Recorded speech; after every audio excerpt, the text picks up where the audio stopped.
feeling beyond stupid over leaving behind the one thing that'll make Margaret love me. I was lost in thought, trying to think of an alternative, but what... Andy Wallace, please come to the principal's office immediately. Now what? Fearing the worst, I got up off my table, leaving the love of my life behind without answering her questions. This better be good. Going into the principal's office, I spotted my parents sitting at the desk, along with the principal, Mrs. Ramon. They know. No! It's too soon! Andy? Last night, Mr. Knight, the owner of the floral shop, said you came in last night to get a white rose wearing a tuxedo? Would you care to explain? Nearly infuriated over something so trivial, interrupting my talk with Margaret, I told them that I was in my room when someone in a mask broke into the house. By the time I got out to investigate the noise, the big man already poured gasoline all over the living room and turned the gas on, threatening to turn the burner on and light it up. Being scared, I took off running and taking the keys, took off in my father's Jeep to look for my parents. After I was done, the principal said, "There are holes in your story.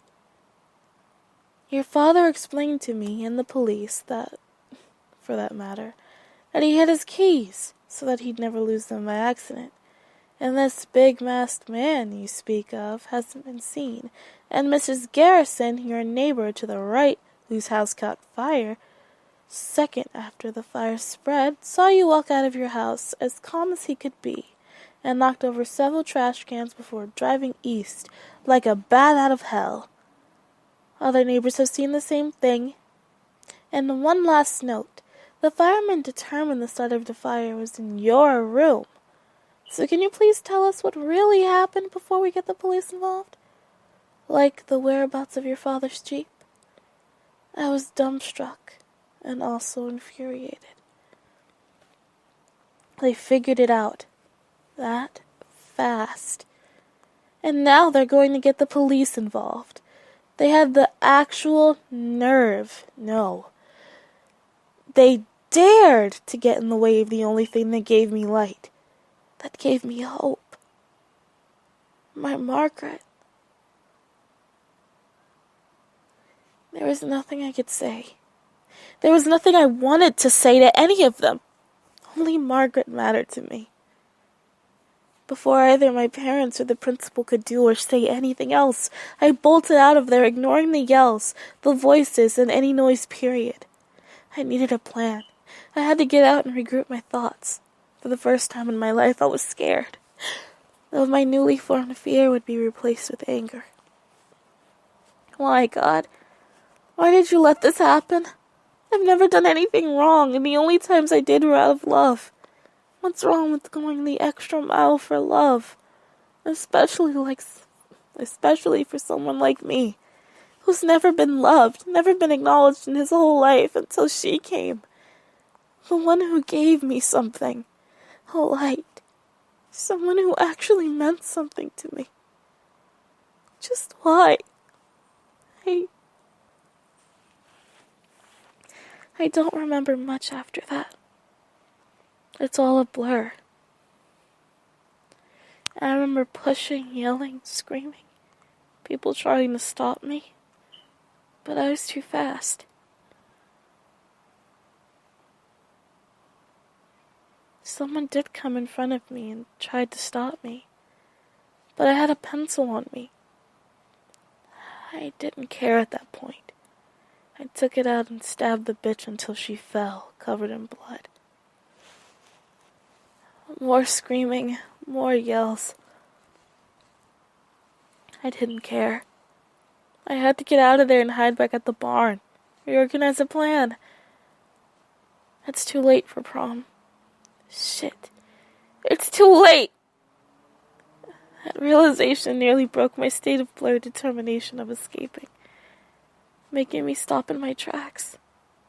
Sirens, flashing red and blue lights. The police are here. More people. More obstacles in my way. The fuck am I going to do? Besides from running into the woods, I don't remember how I escaped. I just remember waking up shaking and drenched in sweat near my father's Jeep. I got up, looking around to make sure I was alone.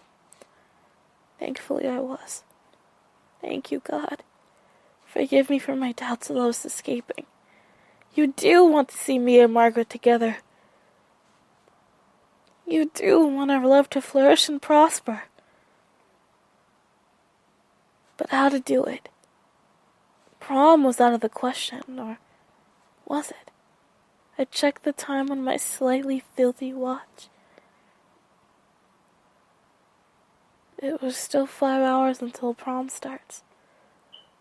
School wasn't even over yet. I still had a chance. But I was filthy. How? Deodorant! Duh! I'm taking a shirt I haven't worn yet. I wiped the sweat off me the best I could so as to fit in the tuxedo. The rose! The rose! Thankfully, it was still in the cooler where I left it, looking as beautiful as when I bought it. I can finally... But wait!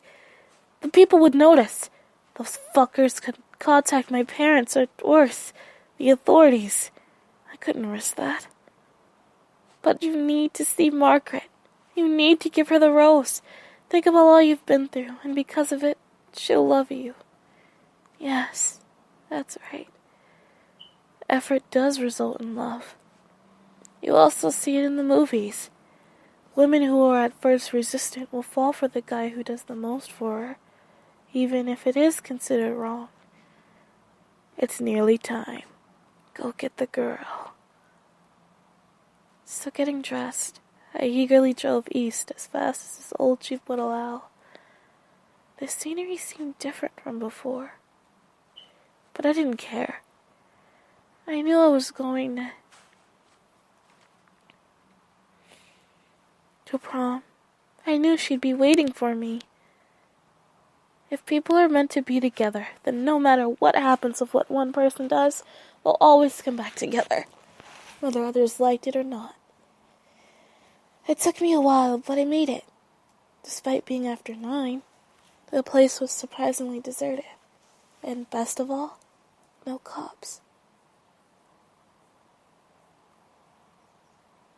Thank you, God. I walked in. Place looking a lot smaller than anticipated. No tables, just benches. It's all for you! Where is she? Shouldn't she be here waiting for... There she is! Lying on a table with both hands on her chest. The dress she wore looked old and was green with some red. Love is full of surprises. Nervous at first, I walked over to her. She was as silent as could be. It bothered me at first. Is she sleeping? Why? She's supposed to be here waiting, not sleeping. Did she forget? This is so awkward. Wait. Awkward. I finally get it. Joy began to spring forth as I realized the situation. It's a date! First dates are always like this, right? I didn't even need to give her the rose. Again. Thank you, God. Margaret? She'd said nothing. Didn't even move. I'm glad that you finally decided to date me. It makes me so happy. Tears began going down my face. For the first time since I was born, I cried. I just couldn't help myself. The beauty that lay before unmoving and silent. The opportunity to finally find love. I have it. It's all right here. Thank you for giving me something I never thought I'd had.